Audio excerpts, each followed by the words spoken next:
اگر کوئی عورت حاملہ ہو یا بچے کو دودھ پلانے والی ہو تو اس کے لیے روزہ چھوڑنے کی اجازت ہے یا نہیں؟ جو عورت حاملہ ہو تو وہ بیمار کے حکم میں ہے، یعنی اگر اس کے لیے روزہ رکھنا مشکل ہے تو اس کے لیے اجازت ہے کہ وہ روزہ چھوڑ دے۔ رمضان کے بعد جب اللہ تعالیٰ اس کو صحت عطا فرمائے تو پھر وہ ان روزوں کی قضا کر لے۔ تو جس طرح بیمار کے لیے روزہ چھوڑنے کی اجازت ہے تو اسی طرح حاملہ عورت بھی بیمار کے حکم میں ہے، اس کے لیے بھی روزہ چھوڑنے کی اجازت ہے۔ اسی طرح اگر کوئی عورت بچے کو دودھ پلانے والی ہے تو اس کے لیے بھی روزہ چھوڑنے کی اجازت ہے،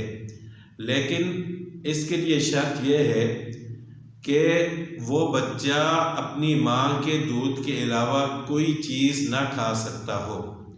یعنی بچے کی خوراک صرف اس کی ماں کا دودھ ہو، اور ماں اگر روزہ رکھتی ہے تو اس کے دودھ میں کمی آتی ہے جس کی وجہ سے بچہ بھوکا رہتا ہے اور اس کو تکلیف ہوتی ہے، تو اس صورت میں اس ماں کو روزہ چھوڑنے کی اجازت ہے، لیکن معاف نہیں ہے، چھوڑنے کی اجازت ہے۔ بعد میں جب بچہ بڑا ہو جائے تو پھر ان روزوں کی قضا کر لے۔ لیکن اگر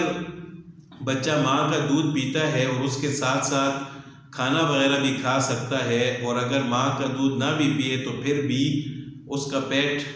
بھر سکتا ہے، وہ اپنا گزارا کر سکتا ہے، تو اس صورت میں پھر ماں کو روزہ چھوڑنے کی اجازت نہیں ہے۔ یعنی انتہائی مجبوری کے تحت کہ ماں اگر روزہ رکھے گی تو دودھ میں کمی آئے گی